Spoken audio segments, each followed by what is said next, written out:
안녕하세요. 미르연구소의 이한경입니다. 이번 시간에도 넥스트윅 시작하도록 하겠습니다. 이번 주를 지난주 대비해서 한 번 더 살펴보고요. 전체적으로 다음 주도 뭐 나쁘진 않을 것 같습니다. FOMC 끝나고 나면 또 악재가 사라지는 거에 가깝거든요. 점점 시도를 하고 나면 이미 특별 시장 반응을 했고요.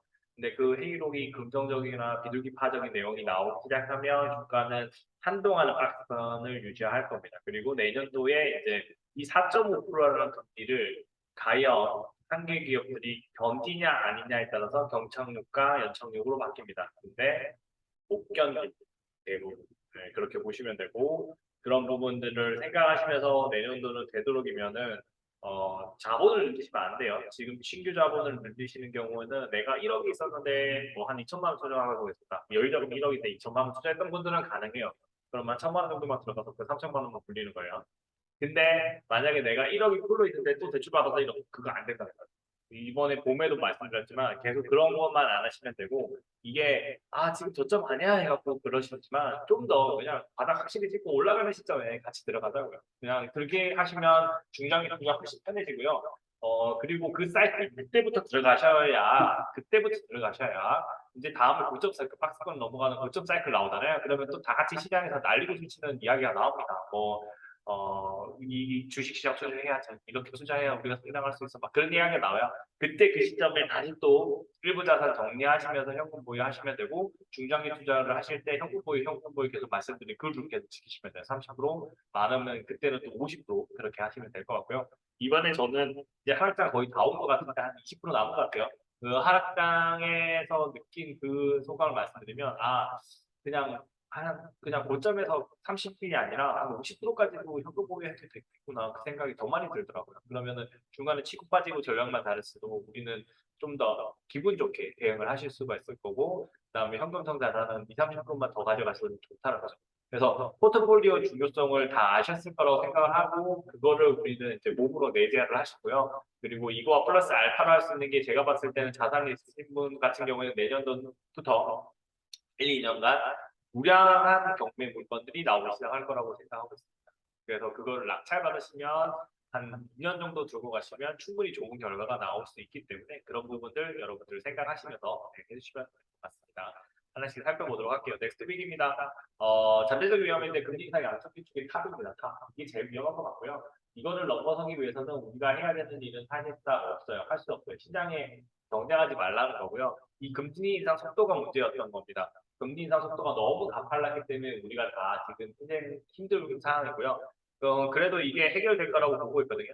그러니까 지금 이제 거의 왔어요. 중천지까지 왔기 때문에 지금 힘드시지만 앞으로도 더 힘드시겠지만 한 1년 동안은 힘들 것 같아요. 박스권에서 트레이딩 하면서. 네, 힘드시겠지만 포기하지 않고 계속 해주시면 됩니다. 결국에는 우리는 2, 30년 뒤를 꿈꾸면서 투자를 하기 때문에 그렇게 되는 거고요. 단순하게 지금 시점만 투자를 강요를 하고 제가 알려드렸으면 진짜 종목 촉전에만 매진을 했을 겁니다. 종목만 보면서 잘못 그렇게 잘하는 편은 아닌 것 같아요. 그래서 종목만 보고 트레이딩을 막 계속 강조했을 거지만 그래도 그걸 안 하는 이유가 있죠. 이거는 중장기로 갈 종목들을 한번 잡으면 저는 진짜 길면은 지금까지 뭐 투자 경험력이 한 12년 정도 되니까요. 그래서 저는 길면은 한 5년 정도 가져가는 갔던 것 같아요. 길면 사이클 그대로 겪으면서. 네. 추가로 더 성장할 요인이 많기 때문에 그렇게 대응하도록 하겠습니다. 사고 팔고도 좋지만 그런 시장 대응 여러분도 같이 배워보시면 좋을 것 같고요. 그래야 여러분들이 일하는데 크게 무리가 없을 거라고 생각합니다. 그렇게 보시고요. 그래서 이게 4.5가 거의 맞는 것 같아요. 4.5%가. 원래는 금리 인상 인플레가 좀 잡히거나 그 러시아 전쟁 해결하면 3.5였는데 이게 4.5로 넘어왔다라고 보시면 되고 3.5는 90%의 회사가 한계 기업하는 거고 4.5는 거의 다 죽습니다. 그래서 이 부분이 과연 어떻게 되느냐 문제인 거고요. 우리나라 지금 3%대로 가고 있기 때문에 여기서 금리 인상 속도를 아마 3.5까지 못 갈 거예요. 우리나라는. 그래서 3.0%에서 아마 오고 있지 않을까. 지금 이번에 시장 안정화 정책까지 나왔기 때문에 크게 무리 없을 것 같습니다. 신용위험 이게 레고랜드 사태로 터진 거고요. 레고랜드 이 건 때문에 우리가 힘들었는데 다행히 정부가 적극적으로 금융위원회에서 잘 대응하고 있는 것 같고요.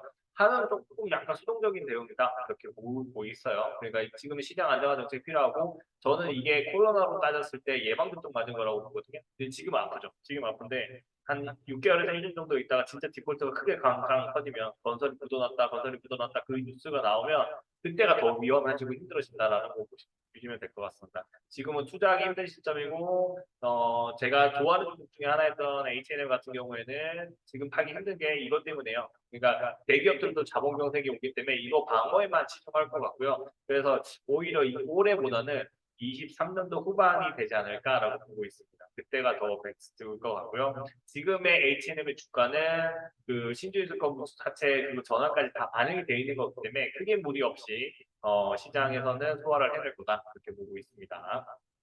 개별 종목으로 한 번 더 아마 11월에 정리를 한꺼번에 할게요. 이거는. 그 다음에 이 신용위험을 잘 넘어서야만 우리나라도 영국처럼 영국은 지금 CDS 안정화되고 있고 우리나라 CDS도 60이었던 게 66까지 올라왔어요. 그래서 조금 안정되긴 하지만 일본이 20이었던 게 30으로 치솟았어요. 왜냐하면 지금 원달러 환율 지금 전쟁을 하고 있거든요. 그러니까 원엔 그 달러엔 환율 전쟁하고 있고 그 결과물이 나올 것 같습니다.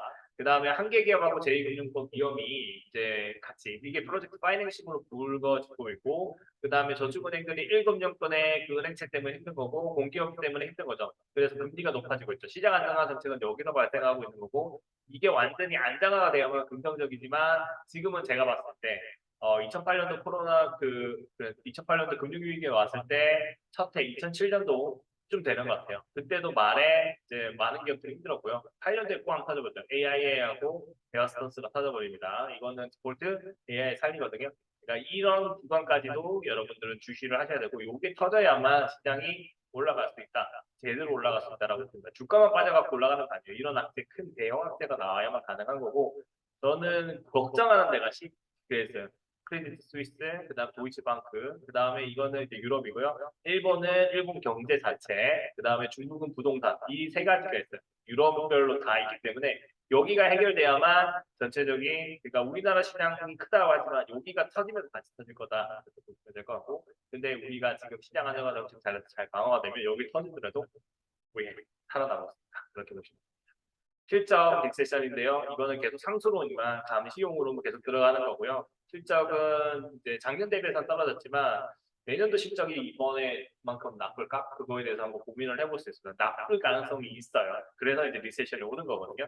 그리고 그게 2분기로 가느냐, 4분기로 가느냐의 게임입니다. 2분기로만 가면 시장은 다시 미국 시장까지 포함해서 반등이 나올 거고요. 네, 그런 요인들이 있다라고 보시면 됩니다. 그다음 서브 원입니다. 중국 부동산하고 은행이 디폴트 날 수 있다는 거 이제 정리를 해서 올려드렸고 이거는 시진핑 경제 체제 비슷하게 들어가는 요인이 큰 요인입니다. 여기가 독재가 되는데 과연 여기가 이제 기존에 있던 경제와 관련된 정책들을 다 허무는지 이거를 보셔야 될 것 같습니다. 진짜 공산주의가 되는지를 테스트를 해야 되고요. 공산주의가 되면은 중국이 무너지든 중국 경제가 무너지든 둘 중 하나는 무너질 거다 그렇게 보시면 될 것 같아요.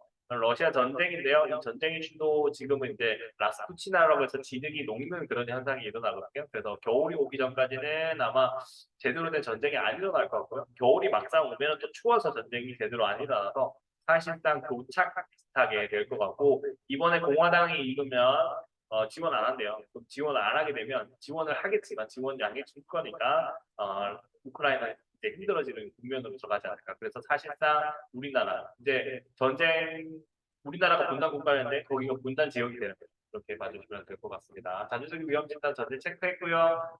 위험은 많이 줄어들었습니다. 위험 많이 줄어들었고 위험 줄어든 거에 대비해서 주가는 더 많이 떨어져 있어요. 그래서 괜찮긴 하지만 실제로 금리 인상이 만들어내는 4.5%, 미국의 4.5%의 금리가 만들어내는 파급 효과는 6개월 이후에 제대로 나온다는 걸 생각하시면서 좀 더 보수적으로 대응을 해주시면 좋을 것 같습니다. 다음 주 프리뷰입니다. 31일 날 마지막으로 성장률 나오고요. PMI 지수 나오는데 나쁘지 않게 나올 것 같고요. 오히려 좋게 나와서 무너질 것 같습니다. EU 같은 경우에는 경제 성장률이 그냥 예측치 정도로 나올 것 같고요. 아직은 침체 요인은 크게 안 나올 것 같아요.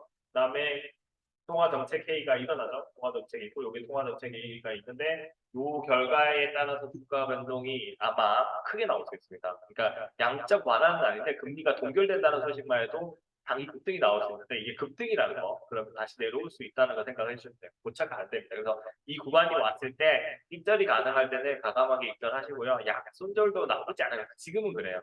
지금 시장이 6월부터 무너졌기 때문에 그렇게 보시면 됩니다.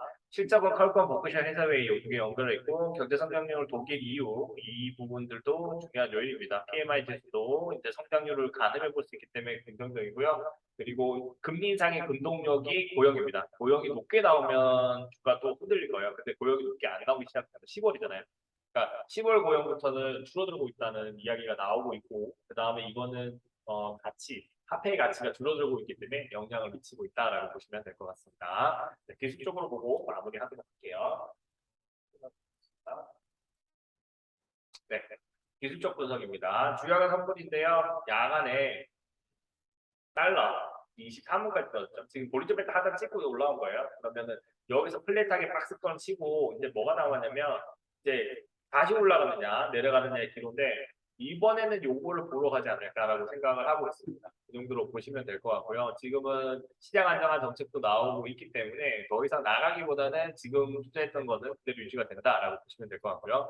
그 다음에 여기 볼게요. 여기도 어디까지 올라오면 거의 300까지 들어가게 올라왔죠. 지금 볼리즘 밴드 돌파 이 구간이랑 똑같지 않아요? 요 구간이랑 거의 똑같이 왔어요. 한 번에 하락이 나올 것 같은데 잠시 내려와서 잘 받아가고 그대로 올라가고 있어요. 요 구간으로 왔습니다. 네.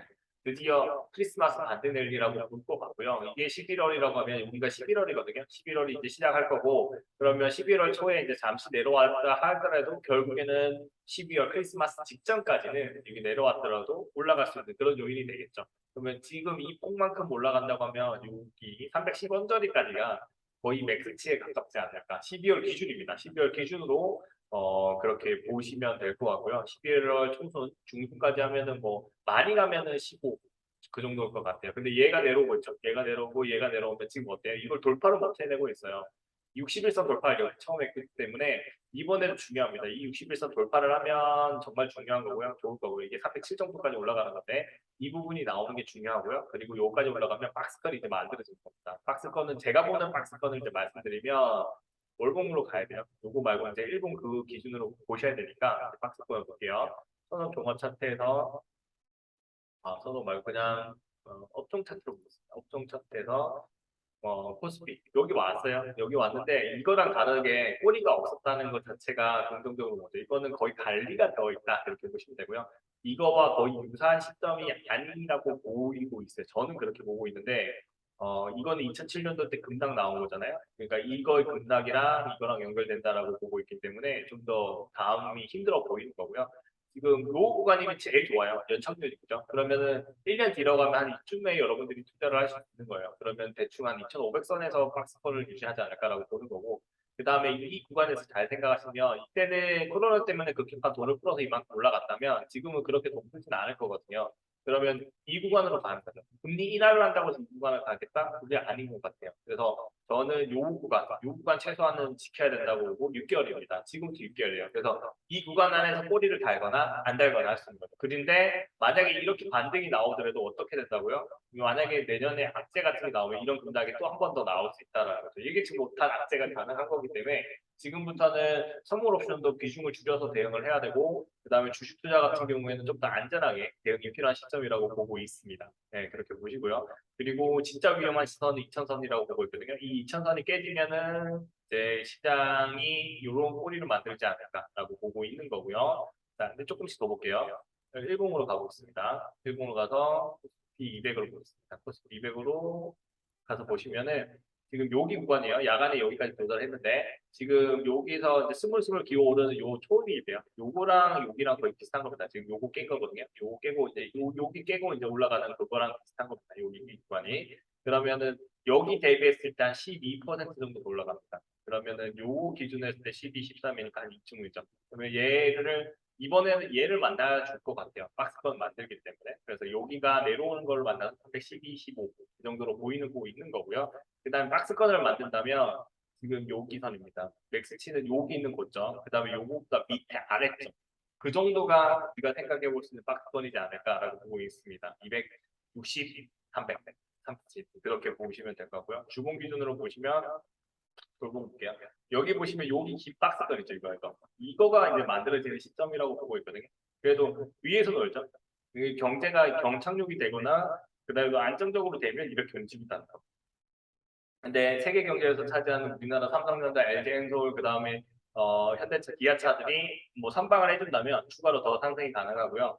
저는 아직도 우려하는데 LG엔소 같은 경우는 결국에는 실현이 됐어요. 계속 연기금리 방어를 해주면서 주가는 부양을 성공했는데 실적이라는 측면에서는 우려는 하고 있다. 이렇게 봐주시면 될 것 같습니다.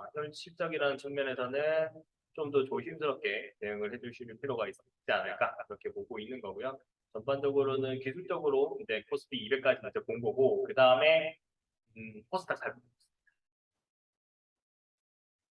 코스닥입니다. 코스닥은 꼬리를 만들었어요. 사실상 지난달에 꼬리를 만들었는데 이것도 만들었는데 요거랑 조금 비슷해질 수 있어요. 요렇게 급락이 나오는 거는 시장이 완전 풀어지는 거예요. 디폴트 위험까지 와야 되는데 한 번 더 가기보다는 지금 보면은 거의 갈리림에서 내려오고 있습니다. 이 관리를 성공시켰기 때문에 외국에 있는 대형 투자은행들은 거의 성공이거든요. 그리고 끝나고 난 다음에 이 박스권으로 같이 들어갔죠. 우리나라 코스피랑 코스닥이랑.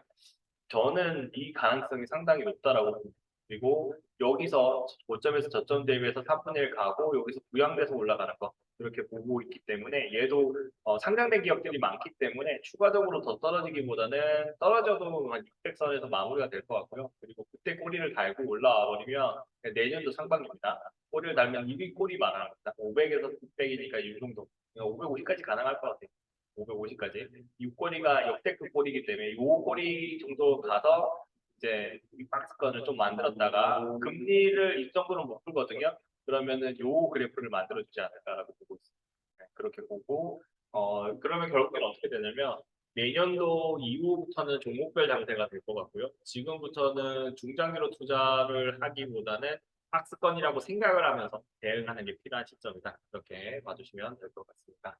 기술적 분석은 오늘은 여기까지 하고요. 다음 주도 조금 반등이 나와서 우리가 이제 일부 종목들이 탈출이 가능하고 일부 종목 현금 보유를 하시면서 조금 더 편안한 마음으로 시장을 보실 수 있기를 기원하는 바입니다. 그리고 개별 종목 채권 문제들이 발생하는 거라서 개별적으로 회사채까지 이제 다 분석을 주중에 한번 하겠습니다. 분석을 한번 할 거고 종목 분석은 매번 하듯이 지금 본 영상 찍어서 올려드리고 오늘 야간을 통해서 정리하고 내일 고객분들을 대상으로 종목 분석을 정리해서 한번 올려드리도록 하겠습니다. 지금 시장은 많이 힘든 상황은 많긴 한데 그래도 다행히 이제 턴하기 시작하는 시장이라고 보시면 될 것 같고요. 여기 있는 저점이라기보다는 아직 한 번의 하락이 남았다. 여기 요 하락이 남았다. 라고 정도는 생각하시면 될 것 같고 지금 이제 턴이 잘 돼서 여러분이 계좌가 익절이 가능한 구간에 온다면 일부는 익절하면서 대응을 하시면 될 것 같습니다. 뭐 요 구간에서도 익절하셨고 요 구간에도 익절하셨고 요 구간에도 익절하셨고 요 구간에도 결국 누리신 분들도 익절하고 그렇게 대응을 하셨잖아요. 전체적인 틀은 안 바뀌어요. 지금부터는 긍정적인 게 뭐냐면 여러분이 일부의 현금을 가지신 분들은 그걸 적극적으로 잘 활용하면서 기존에 투자했던 종목들에서 이익을 그냥 이익이라기보다는 원금을 어느 정도 회복을 하면서 현금 보유량을 내년도 상반기까지 유지를 하자 이렇게 봐주시면 될 것 같습니다. 본 영상이 도움이 되셨다면 좋아요와 구독 부탁드리고요. 이제는 조금 더 적극적으로 여러분들하고 호흡을 할 수 있게끔 노력하도록 하겠습니다. 감사합니다.